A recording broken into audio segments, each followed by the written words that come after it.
thread of protection, a celebration of a sacred bond. Raksha Bandhan celebrates the sacred bond of love and protection between siblings rooted in Indian culture. But did you know its origins trace back to ancient legends?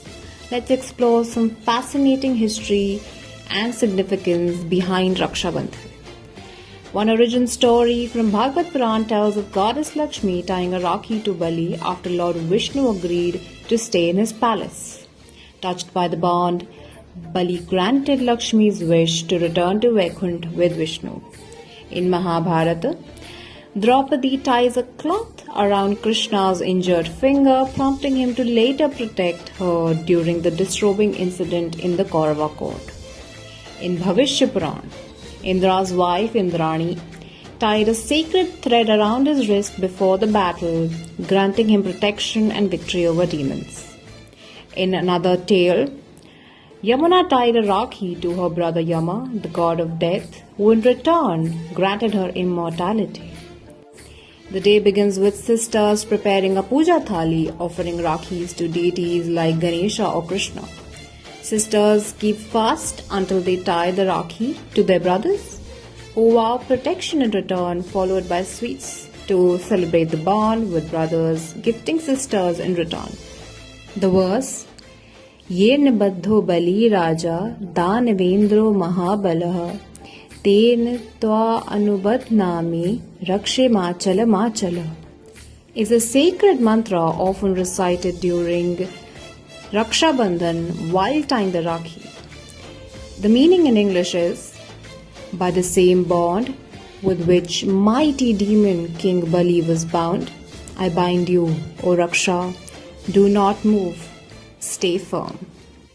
This mantra is traditionally recited while tying the protective thread, Raksha Sutra, around someone's wrist, invoking divine protection.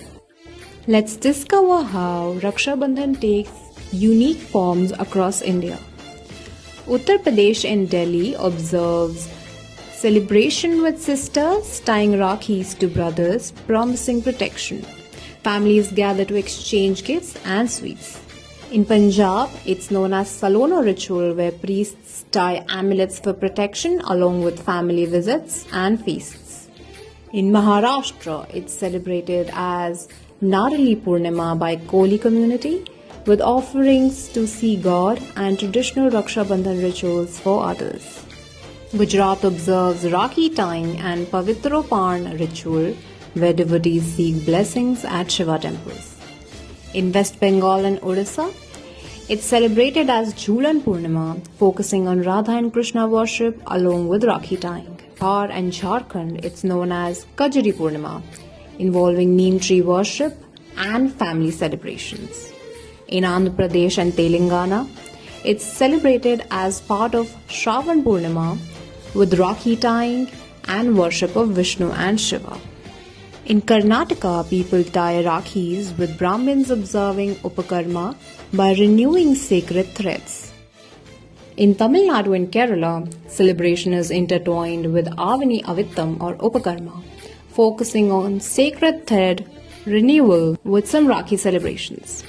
In Rajasthan, it's known as Lumba Rakhi. Sisters tie Rakhis to both brothers and their wives, symbolizing protection for the whole family. In Nepal, it's celebrated as Janai Purnima. Brahmins renew sacred threads and perform religious ceremonies with Rakhi tying observed among siblings.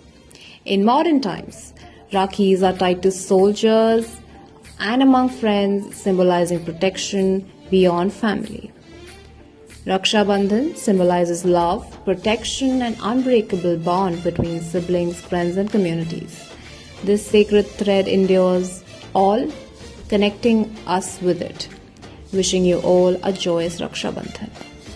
Like, share, subscribe for more such content.